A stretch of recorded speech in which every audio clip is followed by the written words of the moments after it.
ಪಕ್ಕದ ದೇಶದ್ದು ಪಾಕಿಸ್ತಾನದ್ದು. ಪಾಕಿಸ್ತಾನದಲ್ಲೂ ಅಧಿವೇಶನ ನಡೀತಾ ಇದೆ. ಪಾರ್ಲಿಮೆಂಟ್ನಲ್ಲಿ, ಅಲ್ಲಿನ ಪಾರ್ಲಿಮೆಂಟ್ನಲ್ಲಿ ಅಲ್ಲಿನ ರಕ್ಷಣಾ ಸಚಿವ ಖ್ವಾಜಾ ಆಸಿಫ್ ಮಾತಾಡಿದ್ದಾರೆ.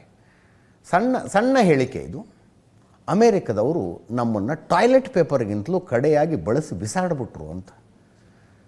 ನನಗೆ ಶಾಕ್ ಆಯ್ತಿದ್ದೀನಿ ಕೇಳಿ. ಏನಾಯ್ತು ಏಕಾಏಕಿ? ಮೊನ್ನೆ ತನಕ ಹೊಕ್ಕಾಡ್ತಿದ್ರು ಒಬ್ಬರೊಳಗೊಬ್ಬರು.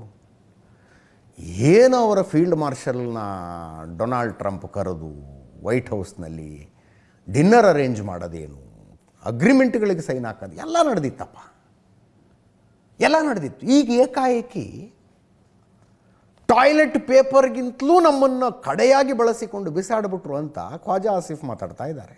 ಅಂದರೆ ಧಾರ್ಮಿಕ ದ್ವೇಷ ಅನ್ನೋದು 60-70ರ ದಶಕದ ನಂತರ ಶುರುವಾಯಿತು ಅಂತ ಖ್ವಾಜಾ ಆಸಿಫ್ ಹೇಳ್ತಾರೆ.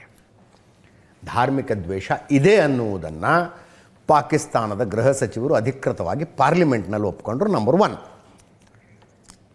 ಎರಡನೆಯದ್ದಾಗಿ 60-70ರ ದಶಕದಲ್ಲಿ ಶುರುವಾಗಿದ್ದ ಧಾರ್ಮಿಕ ದ್ವೇಷ. What is this exact sentence? ನಾವು, ನೀವು ಮತ್ತು ಇಲ್ಲಿನ ಬಹಳಷ್ಟು ಜನ 60ರ ದಶಕ 70ರ ದಶಕ ನೋಡಿದಾಗ ಧಾರ್ಮಿಕ ದ್ವೇಷ ಅನ್ನುವುದು ನಮ್ಮ ರಾಷ್ಟ್ರೀಯ ಚಿಂತನೆ, ರಾಷ್ಟ್ರೀಯ ಸಂಸ್ಕೃತಿ ಆಗಿರಲಿಲ್ಲ ಅಂತ. ಅಂದರೆ ಈಗ ಧಾರ್ಮಿಕ ದ್ವೇಷ ಅನ್ನುವುದು ಪಾಕಿಸ್ತಾನದ ರಾಷ್ಟ್ರೀಯ ಚಿಂತನೆ, ರಾಷ್ಟ್ರೀಯ ಸಂಸ್ಕೃತಿ ಅನ್ನುವುದನ್ನು ಪಾಕಿಸ್ತಾನದ ರಕ್ಷಣಾ ಸಚಿವರು ಒಪ್ಪಿಕೊಳ್ತಾ ಇದ್ದಾರೆ. ಹೋಗಲಿ, ಇದಾದರೂ ಸತ್ಯವಾ? 60-70ರ ದಶಕಕ್ಕೆ ಮುಂಚೆ ಧಾರ್ಮಿಕ ದ್ವೇಷ ಅನ್ನೋದು ಅವ್ರ ರಾಷ್ಟ್ರೀಯ ಸಂಸ್ಕೃತಿ ಆಗಿರಲಿಲ್ವಾ? ರಾಷ್ಟ್ರೀಯ ಚಿಂತನೆ ಆಗಿರಲಿಲ್ವಾ?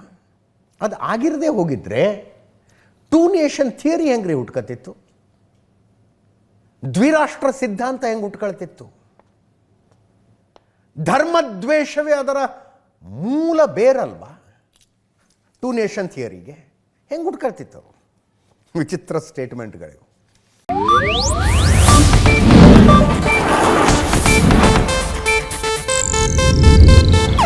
ಇದು ಏಷ್ಯಾನೆಟ್ ನ್ಯೂಸ್ ನೆಟ್ವರ್ಕ್ ಪ್ರಸ್ತುತಿ.